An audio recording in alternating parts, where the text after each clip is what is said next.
ಸಾರಿಗೆ ನೌಕರರ ವಿವಿಧ ಬೇಡಿಕೆ ಈಡೇರಿಕೆಗಾಗಿ ರಾಜ್ಯಾದ್ಯಂತ ದಿಢೀರ್ ಮುಷ್ಕರ ನಡೆಸಲು ಸಜ್ಜಾಗಿದ್ದಾರೆ. ಸಂಘಟನೆಗಳು ಕೂಡ ಈ ಬಾರಿ ಒಗ್ಗಟ್ಟು ಪ್ರದರ್ಶಿಸಲಿದ್ದು ಎಲ್ಲ ಅಧಿಕಾರಿ ವರ್ಗ ಹಾಗೂ ಕಚೇರಿಗೆ ಭೇಟಿ ನೀಡಿ ಕರಪತ್ರ ಹಂಚುವ ಮೂಲಕ ದಿಢೀರ್ ಮುಷ್ಕರಕ್ಕೆ ಬೆಂಬಲ ನೀಡಲು ಸಂಘಟನೆ ಕರೆ ನೀಡಿವೆ. ಈ ಎಲ್ಲ ಬೆಳವಣಿಗೆ ನೋಡಿದರೆ ರಾಜ್ಯದಲ್ಲಿ ಮತ್ತೊಂದು ಬಹುದೊಡ್ಡ ಸಾರಿಗೆ ನೌಕರರ ಮುಷ್ಕರ ನಡೆಯುವ ಸಾಧ್ಯತೆ ದಟ್ಟವಾಗಿದೆ.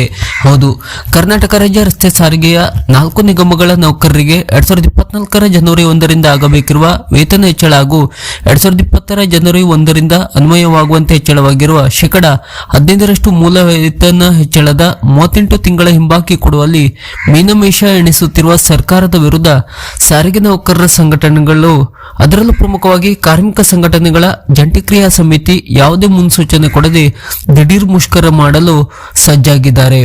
4 ಸಾರಿಗೆ ನಿಗಮಗಳ ಎಲ್ಲಾ ಘಟಕಗಳು ಹಾಗೂ ಬಸ್ ನಿಲ್ದಾಣಗಳು ಹಾಗೂ ಕಚೇರಿಗಳಿಗೂ ಕರಪತ್ರ ಹಿಡಿದು ಸಾರಿಗೆ ನೌಕರರಿಗೆ ಹಂಚುವ ಮೂಲಕ ಈ ಮುಷ್ಕರಕ್ಕೆ ಬೆಂಬಲ ನೀಡಬೇಕು ಎಂದು ಸಂಘಟನೆ ಕರೆ ನೀಡಿವೆ.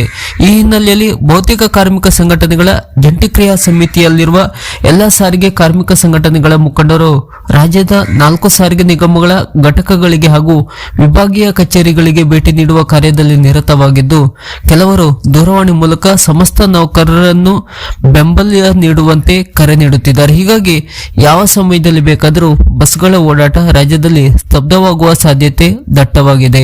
ಇನ್ನು ವಿವಿಧ ಬೇಡಿಕೆಗಳ ಈಡೇರಿಕೆಗೆ ಆಗ್ರಹಿಸಿ ಆಗಸ್ಟ್ನಲ್ಲಿ ಸಾರಿಗೆ ನೌಕರರು ಮುಷ್ಕರಕ್ಕೆ ಮುಂದಾಗಿದ್ದರು. ಆದರೆ ಹೈಕೋರ್ಟ್ ಮಧ್ಯಪ್ರವೇಶ ಮಾಡಿದ ಹಿನ್ನೆಲೆಯಲ್ಲಿ ಮುಷ್ಕರ ಕೈಬಿಡಲಾಗಿತ್ತು. ಇದೀಗ ಮತ್ತೆ ಮುಷ್ಕರಕ್ಕೆ ಸಿದ್ಧತೆ ಮಾಡಿಕೊಳ್ಳಲಾಗುತ್ತಿದ್ದು, ಈ ಬಾರಿ ದಿನಾಂಕ ಘೋಷಣೆ ಮಾಡದೆ ಏಕಾಏಕಿ ಬಸ್ ನಿಲ್ಲಿಸಲು ಒಗ್ಗಟ್ಟಿನಿಂದ ಪ್ಲಾನ್ ಮಾಡಲಾಗುತ್ತಿದೆ.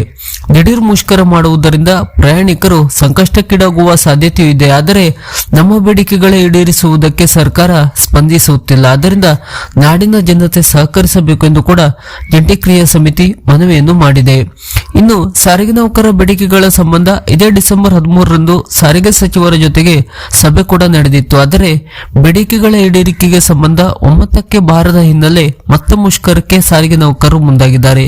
ಈಗಾಗಲೇ ಮುಖ್ಯಮಂತ್ರಿಗಳೊಂದಿಗೆ 4 ಬಾರಿ ಸಭೆ ನಡೆಸಿ ಆಗಿದೆ. ಅಲ್ಲದೆ ಸಾರಿಗೆ ಸಚಿವ ರಾಮಲಿಂಗಾರೆಡ್ಡಿ ಅವರ ಜೊತೆ ಕೂಡ 3-4 ಬಾರಿ ಸಭೆ ನಡೆದಿದ್ದರೂ ಸರ್ಕಾರದಿಂದ ಸಾರಿಗೆ ನೌಕರರಿಗೆ ಯಾವುದೇ ಸ್ಪಂದನೆ ದೊರೆತಿಲ್ಲ ಮತ್ತು ವೇತನ ಹೆಚ್ಚಳ ಹಾಗೂ ಇತರ ಹಿಂಬಾಕಿ ಕೂಡ ಯಾವುದೇ ಬಿಡುಗಡೆಗೆ ದೃಢ ನಿರ್ಧಾರ ತೆಗೆದುಕೊಂಡಿಲ್ಲ. ಹೀಗಾಗಿ ಸಾರಿಗೆ ನೌಕರರು ದಿಢೀರ್ ಮುಷ್ಕರಕ್ಕೆ ರೆಡಿಯಾಗಿದ್ದಾರೆ. ದಿನಾಂಕ ನಿಗದಿ ಮಾಡಿ ಮುಂಚಿತವಾಗಿ ಮಾಹಿತಿ ನೀಡಿದರೆ ಸರ್ಕಾರ ಮತ್ತೆ ಮುಷ್ಕರಕ್ಕೆ ಅಡ್ಡಿ ಮಾಡಬಹುದೆಂಬ ಖಚಿತತೆ ಸಾರಿಗೆ ನೌಕರರ ಹಾಗೂ ಸಂಘಟನೆಗಳದ್ದು. ಹೀಗಾಗಿ ಈ ಬಾರಿ ದಿನಾಂಕ ನಿಗದಿ ಮಾಡದೆ ಸಾರಿಗೆ ನೌಕರರು ಸರ್ಕಾರಕ್ಕೆ ಬಿಸಿ ಮುಟ್ಟಿಸಲು ಸಿದ್ಧತೆ ಮಾಡಿಕೊಂಡಿದ್ದಾರೆ. ಕಾರ್ಮಿಕ ಇಲಾಖೆಗೆ ಮುಷ್ಕರದ ನೋಟಿಸ್ ಕೂಡ ಈಗಾಗಲೇ ನೀಡಲಾಗಿದ್ದು, ಯಾವಾಗ ಮುಷ್ಕರ ಎಂಬುದು ದಿನಾಂಕವನ್ನು ಇನ್ನೂ ಪ್ರಕಟಿಸಿಲ್ಲ. ಯಾವ ಸಮಯದಲ್ಲಿ ಬೇಕಾದರೂ ಮುಷ್ಕರಕ್ಕೆ ಚಾಲನೆ ನೀಡಬಹುದು. ಇದು ಸಾರಿಗೆ ನೌಕರರಿಗೆ ಸಂಬಂಧಪಟ್ಟಂತ ದಿಢೀರ್ ಮುಷ್ಕರದ ಮಾಹಿತಿ. ಸರ್ಕಾರದ ಇತರದ ಇನ್ನಷ್ಟು ಮಾಹಿತಿಗಳಿಗಾಗಿ ಹಾಗೂ ಸಾರಿಗೆ ನೌಕರರಿಗೆ ಸಂಬಂಧಪಟ್ಟಂತ ಹೊಸ ಅಪ್ಡೇಟ್ ನ ಮಾಹಿತಿಗಳಿಗಾಗಿ ನಮ್ಮ ಚಾನೆಲ್ ಅನ್ನು ಸಬ್ಸ್ಕ್ರೈಬ್ ಮಾಡಿ ನಮ್ಮನ್ನು ಕೂಡ ಬೆಂಬಲಿಸಿ. ನಮಸ್ಕಾರ.